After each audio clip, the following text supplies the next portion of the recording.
আজকের পরিবেশনায় থাকছে, যেহেতু আজকে জুম্মাবার মানে শুক্রবার, আর শুক্রবার মানে আমাদের ঈদ। সেই ঈদে আমাদের স্পেশাল কিছু থাকে। সকালবেলা স্পেশাল পরোটা, ডিম, ভেষজ চায়ের সাথে নাস্তা। এখন নামাজ পড়ে আসলাম, জুম্মা আদায় করার পর ইনশাল্লাহ খাবো 1 2 3 4 5 6 পদ দিয়ে ইনশাল্লাহ। আপনারা কি বলেন? এই যে দেখেন, আপনারা কি বলেন এটাকে?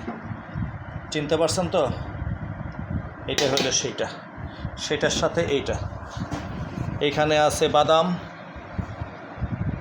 আছে কাঁঠাল বিচি, আজকে আছে ডাল, আজকে আছে আলু, আজকে আছে ঢেঁড়স, আজকে আছে শুটকি এবং পটলের ভর্তা।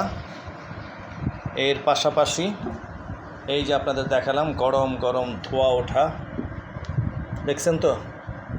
এটার নাম কি? এটার নাম আমি আপনাদেরকে বললাম না, আপনারা সবাই চিনেন, এই জন্য এটার নাম উজ্জ্ব থাকুক। এখন খাবো একটু পরেই ইনশাল্লাহ, তারপরে আবার 1 কাপ নীলকণ্ঠ চা। ভালো থাকুন সবাই। শুভ হোক শুক্রবারের জুম্মাবারের সময়টা সবার জন্য। আমিন।